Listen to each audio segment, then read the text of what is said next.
we got really sad, but look what happened. What did I tell you? You take it week by week. This doesn't apply for everybody.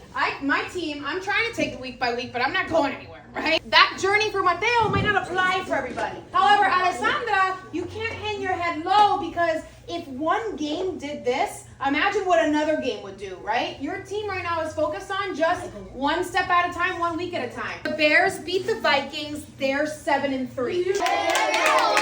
The Packers beat the Giants, they're 6-3. The Lions lost to the Eagles, they're 6-4. Look how close that still is. The Vikings lost to the Bears, they're 4-6. Since Dan Campbell has been the head coach, the Lions are 0-3 versus the Eagles. Okay, so the Bears, they're now on a 3-game winning streak. However, they have a big, hard schedule ahead of them. So now the Packers finally snapped their 2-game losing streak. They lost 2 in a row, and they snapped that with their win. The NFC South stays the Buccaneers lost to the Bills. They're 6-4. The Panthers beat the Falcons. They're 6-5.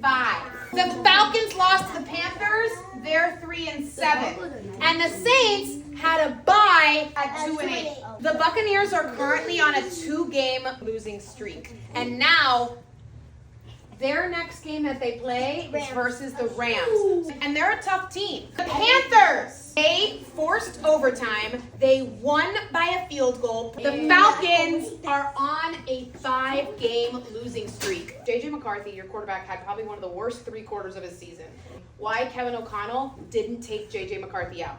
And what Kevin O'Connell said was, in order to be prepared for tough times, you have to go through tough times. So he let him struggle through those 3 quarters. He allowed him to make mistakes. And what happened? He had a great 4th quarter and almost led them back to victory. So by putting him through those tough times, it helps him to become better. Kind of like when you were put through struggles in here in class. NFC East stays the same. The Eagles beat the Lions. They're 8-2. The Cowboys beat the Raiders. They're 4-5-1. The Commanders lost to the Dolphins. They're 3-8. Lions lost to the Packers. They are 2-9. These 2 teams are matching up against each other again. It's a big rivalry. 10 players that are sidelined this season with an injury. NFC West. This team played this team, and this team played this team. The Rams, they beat the Seahawks. They're 8-2. Seahawks lost to the Rams. They're 7-3. The 49ers beat the Cardinals. They're 7-4. The Cardinals lost to the Niners. They're 3-7. Defense was dominant, but because Sam Darnold threw 4 interceptions, that was really hard for them to come back with. We're asking other players, what do you think about Sam Darnold's performance? You cannot judge someone based off of one performance, right? Sam Darnold has led us to so many wins, and we are one of their players. Let's go to the door. We are really all nice. But you have to realize that you're all going to have bad days, bad games, bad tests. It doesn't define who you are. Brock Purdy is back. AFC North stays the same. The Steelers beat the Bengals. They're 6-4. The Ravens beat the Browns. They're 5-5. The Bengals lost to the Steelers. They're 3-7. The Browns lost to the Ravens. They're 2-8. Now, the Steelers, Aaron Rodgers hurt his hand, and Mason Rudolph had to come in and step in as the backup quarterback. He was still able to secure them a win. What's Aaron Rodgers' future? I don't know yet. Knowing that your backup can come in and still lead you to a win should feel good. The Bengals got a tough road ahead of them. For his incident versus Jalen Ramsey, Jamar Chase was fined, meaning he has to pay money, and he was suspended from a game. Well, he has to pay $600,000. That's more than a car. AFC South stays the same. Colts had a bye week. Their record remains 8-2. The Jaguars got a huge win over the Chargers. Their record is now 6-4. Texans got a win over the Titans. They're 5-5. And the Titans lost to the Texans. They're 1-9. 1-9? I know. That's really it's hard. I mean, sometimes it's not your season. And Jacksonville Jaguars, they were so angry with the way that they lost last week. They don't want that to happen again. They came out dominant, right? AFC East has a change.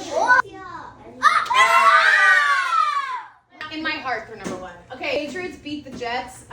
They're 9-2. Because the Patriots played Thursday Night Football, they were the first team to hit 9 wins in the NFL. They've defeated the Bills, defeated the Dolphins, defeated the Jets. They are unconquered in the AFC East. They've defeated them all. The Bills beat the Buccaneers. They're 7-3. Josh Allen had a double hat trick. You know what a hat trick is? Yes. What? 3 goals. Well, let's think about it. He had a double hat trick. 3 passing touchdowns, and he had 3 rushing touchdowns where Josh Allen ran it in 3 times, and he passed 3 touchdowns. So he had 6 touchdowns. Dolphins beat the Commanders. Their next 2 games are against the Saints and the Jets. If they win that game, they'll be 6-7. The Jets lost to the Patriots. They're 2-8. The AFC West stays Denver Broncos. They did it again. They beat the Chiefs, and they are now 9-2. This is the Broncos' fifth time having a fourth quarter comeback. Got to believe. The Chargers, they lost to the Jaguars. Kayla, don't put your head down. You're still 6-4, Mama. Now, what's happening? They're 7-4. They're right behind them. The Chiefs fall to the Broncos, and now they're 5-5. The Raiders lost to the Cowboys. They're 2-8. When we come back next after Thanksgiving break, this board is going to look different. Wrap it up for week 11.